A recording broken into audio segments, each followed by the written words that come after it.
This is Hidden Killers with Tony Bruschi. Here now, Tony Bruschi. Here we go. Austin Drummond. That's what we're going to talk about again today. We're going to talk about his relationship to the people whose lives he allegedly took, and his relationship to these other people that have also been charged and arrested in relation to him. What roles did they play? And why? We're going to get into to all of that today. But first, I made an observation earlier, and I looked at this Austin Drummond picture.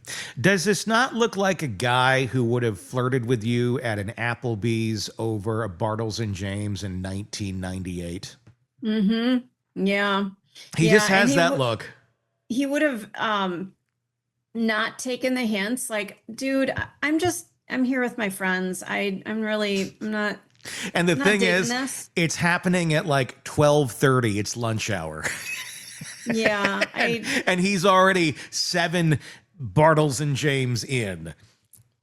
Yeah. The original Bartles and James. Yeah. And the wine coolers. The green. Yeah. And he's just not taking the hint. And like, you're kind of doing this for those of you watching YouTube, just like, yeah. Can we like leave the bar and go sit in a booth or something? Cause this guy is driving me nuts. Baby, I'm going to get us some free boneless wings. You want another B&J? Oh, what did I just say? Oh, double entendre. Get it? That's exactly. That's that guy. That is how I envision interacting with him, or someone watching a woman interact with him as I watch in horror. It's cringe. Because he has that cringe about him. But that's not what we're talking about. That's maybe what would happen in 1998, but he would have probably been a kid or not. Maybe I don't even know how old he is. What really makes this case crack open at the seams, it is not just the carnage in this thing. And yeah, there's carnage. There's a lot of carnage in this. The bodies, the baby left in the stranger's car seat. But the web of connections tying it all together. I want to walk through that. We talked about the baby and how horrific that whole thing was, but thank God it's alive. Drummond wasn't a random intruder. He was dating into this family, okay? The family that's lives were stolen, allegedly, by him. Not just a cousin or a distant contact, but the daughter of one victim. So think what that means. The young woman he was with was sister to 2 of the victims and the daughter of the third. So he wasn't walking into an unknown home. He was at the dinner table, familiar if he had been there before. That meant he knew their lives, their routines. He recognized their rhythms. And tragically, he weaponized that closeness. Makes you wonder, like, did they know this was, did he barge in and do this? Was it, he just kind of got in there calmly, assuming that there had been calm prior to this. And then all of a sudden, did it in such an unsuspecting way, no one knew what to do. Adrianna Williams is 20.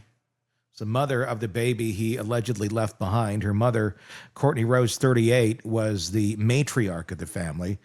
Braydon Williams, just 15, was Adrianna's brother, and James Wilson, Adrianna's boyfriend, was the baby's father. He was tied to the family by love, not blood. Drummond allegedly ended all 4 of their lives in one night and yet spared the child, his girlfriend's niece. Why? Well, that question's still sitting in the air like static. The girlfriend, unharmed in public records, or unnamed rather in public records, is reportedly the eldest daughter of Cortney Rose, the half-sister to both Adrianna and Braydon. that made Drummond's romantic link to the family not only real, but direct. He wasn't just a presence at birthdays or cookouts. He was, according to the Tennessee Bureau of Investigation, in a relationship with the sister of two of the victims and daughter of the third.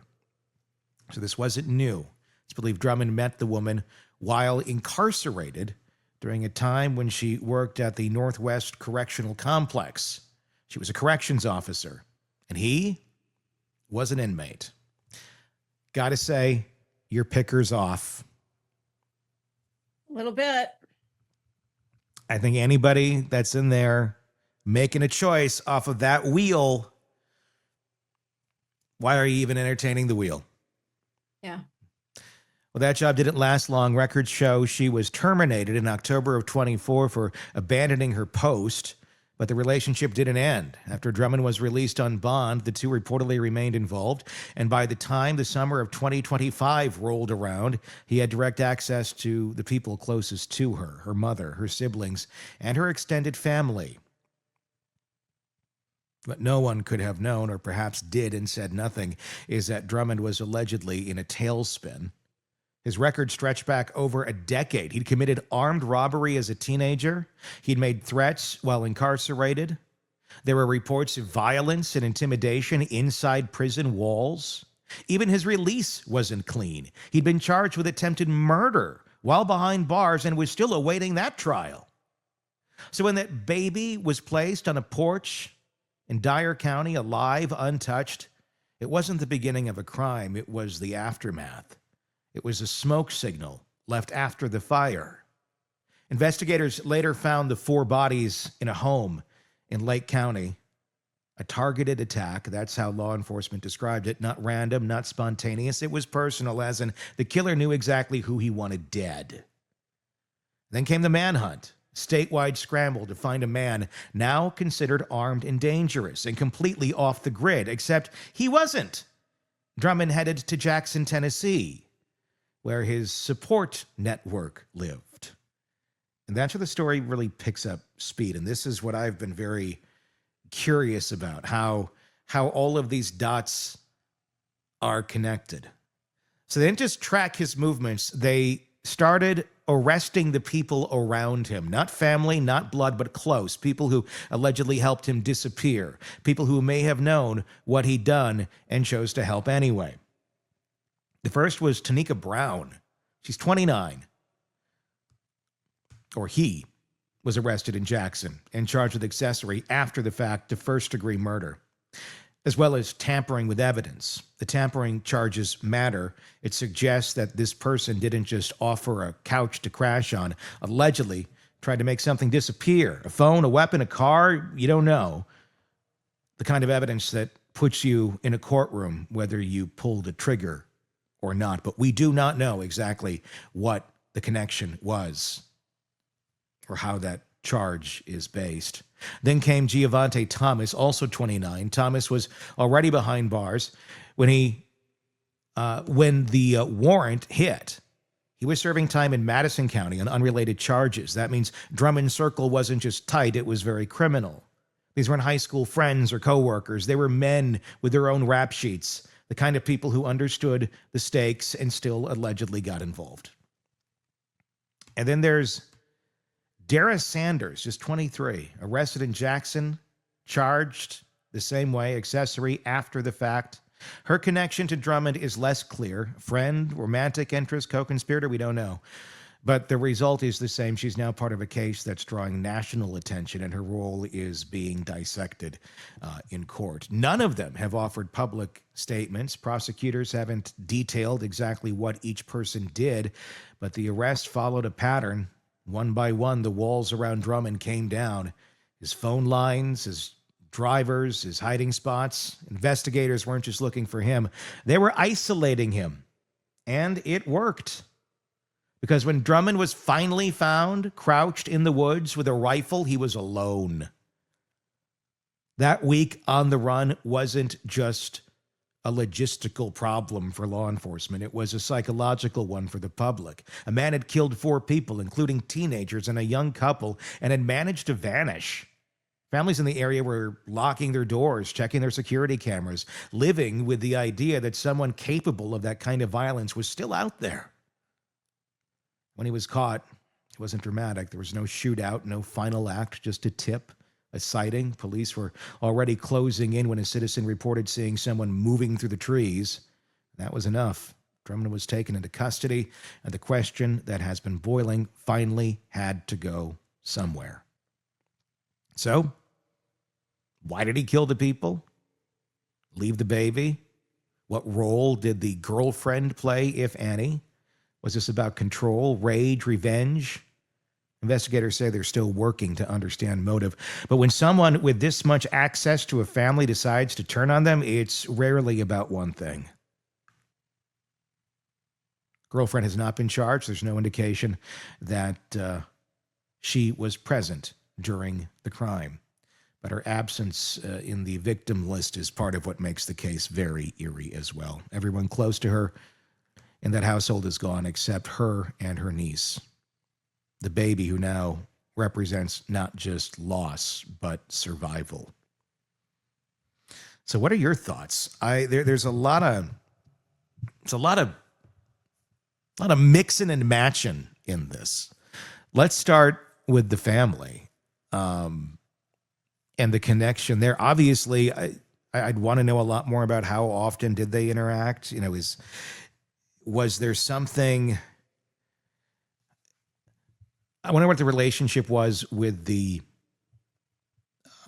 girlfriend with the family. Were they all tight? Were they at odds? Did he kill them as a way to punish her for something? There's a lot of possibilities there. Feels very vengeful, like something happened and this was the payback. It was either in a rage because he was, in his view, protecting or getting back at them for something she told him about her family. Or I'm going to go with option number 2. Okay. Again, it's all speculation here. I think it's going to be something because the girlfriend is still alive. He did this to hurt her. Yeah, left her alive so that she could deal with the trauma and the aftermath, because and the that baby is the best revenge. You know, if you don't want that piece of it, you get rid of them too. And the baby, and then if I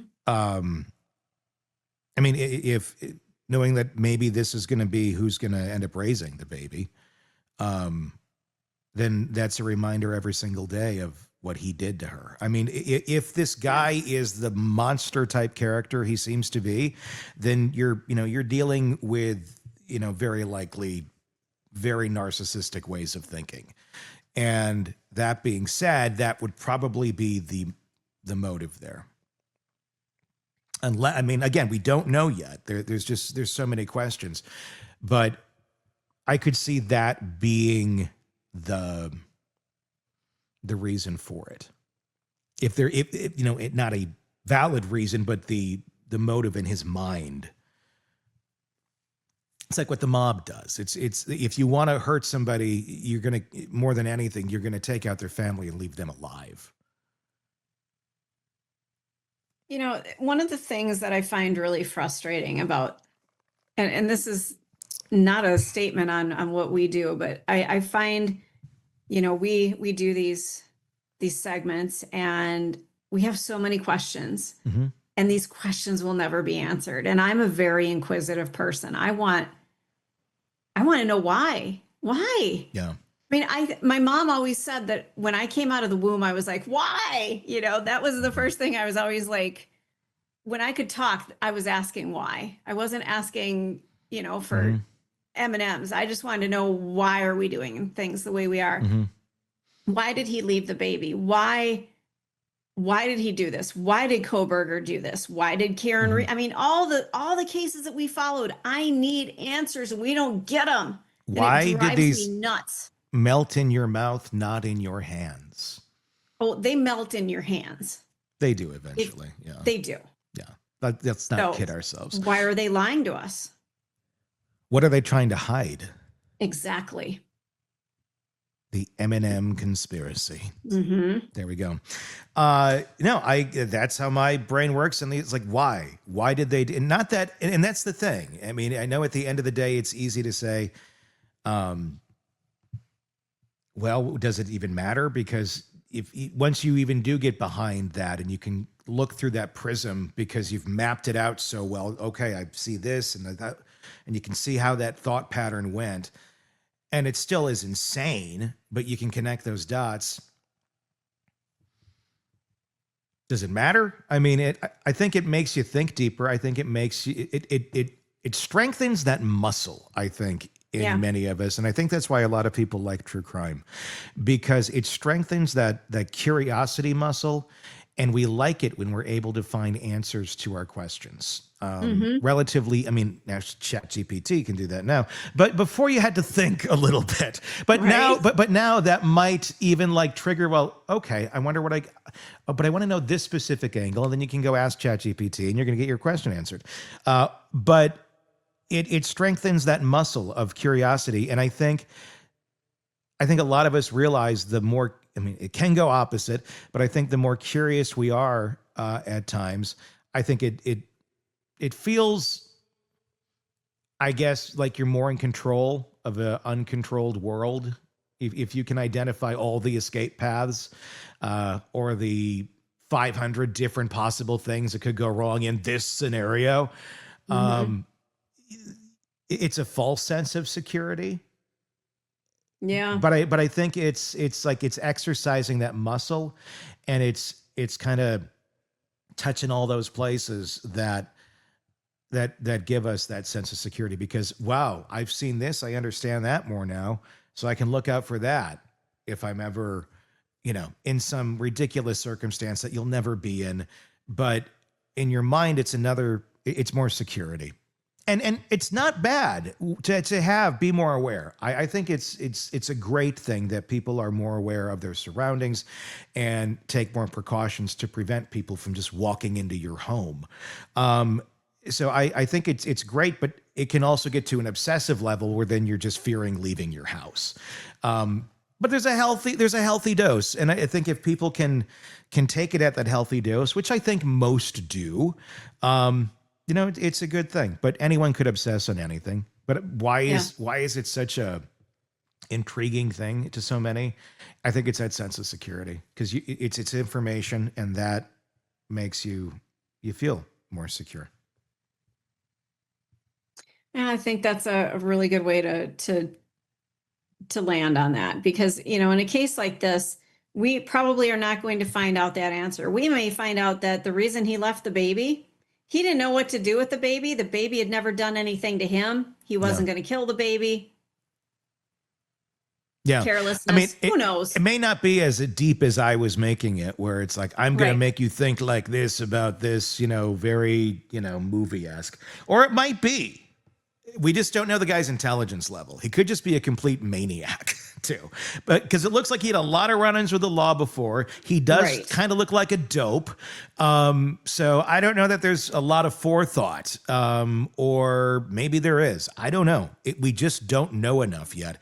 What do you guys think so far? I mean, there's no right or wrong answers to any of this. And as we know information, share it, and we will as well. But do tell us in the comment section on YouTube. If you're not there, if you're listening to the podcast, just search Hidden Killers with Tony Bruschi on YouTube, and you will find us, and you'll find this video as well. So you can comment there as well, and vice versa. If you want to take us on the go outside of YouTube, search the same thing, Hidden Killers with Tony Bruschi, wherever you get podcasts. So, all right, it's a crazy case, and I'm very glad they found him. I'm really curious as to what he's going to plea, and where this goes next. Because, this is a weird one. Want more on this case and others? Then press subscribe now and don't miss a moment of true crime coverage from Tony Bruschi and the Hidden Killers podcast.